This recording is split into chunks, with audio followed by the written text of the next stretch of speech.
আমার জীবনের সবচেয়ে বেশি পছন্দ করি ফুটবল খেলা। খেলা থেকে দূরে থাকা প্রতিটা দিন আমি কষ্ট পাই, এটা আমাকে সবচেয়ে বেশি যন্ত্রণা দেয়। কিন্তু আমার ফোকাস এখানে। আমার জীবনের সবচেয়ে গুরুত্বপূর্ণ ব্যক্তিরা হলেন আমার বন্ধু, আমার পরিবার এবং ফুটবল। আমি যতবার আহত হই ততবারই আমি ফিরে আসি, কিন্তু আমি মাঝ পথে ফিরে আসি না।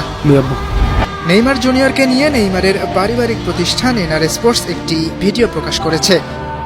সেই ভিডিওতে ইনজুরির কারণে দীর্ঘদিন ফুটবলের বাইরে থাকার যন্ত্রণা ব্যক্ত করেছেন ব্রাজিলিয়ান তারকা। ভিডিওর শুরুর দিকে পেলের গোল সংখ্যা টপকিয়ে নেইমারের আনন্দঘন মুহূর্তটি দেখানো হয়। এরপর ব্রাজিলের দুই সাবেক তারকা জিকো ও ক্লাউদিও টাফারেলকে নেইমারের এই অর্জনের প্রশংসা করতে দেখা যায়।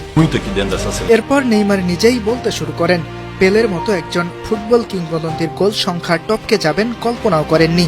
বলিভিয়ার বিপক্ষে গোল করে ব্রাজিলের জার্সিতে ফুটবলের রাজা পেলেকে টপকানো নেইমার আল হিলালে যাওয়া, কন্যা সন্তানের বাবা হওয়া সবকিছু মিলিয়ে চমৎকার একটি সময় কাটাচ্ছিলেন। কিন্তু এরপরই হঠাৎ উরুগুয়ের বিপক্ষে গেল বছরের 18 অক্টোবর সেই চোটে পড়ার মুহূর্তটি নেইমারের মনে আছে কিনা এমন প্রশ্নের উত্তরে ব্রাজিলিয়ান তারকা বলেন, আঘাত পেয়েই প্রচণ্ড ব্যথা অনুভব করায় তখনই বুঝতে পেরেছিলেন এটা গুরুতর চোট।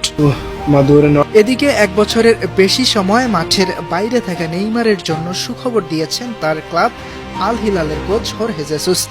আগামী সোমবার এএফসি চ্যাম্পিয়ন্স লিগের ম্যাচে আল আইনের বিপক্ষে মাঠে ফেরার সম্ভাবনা আছে নেইমারের। মাঠে ফিরে আগামী প্রতিযোগিতাগুলোয় নেইমার ইতিহাস রচনা করে যাবেন এমন প্রত্যাশাও করা হয় ভিডিওর শেষ দিকে। ইয়াসির আরাফাত সবুজ, বানো টিভি।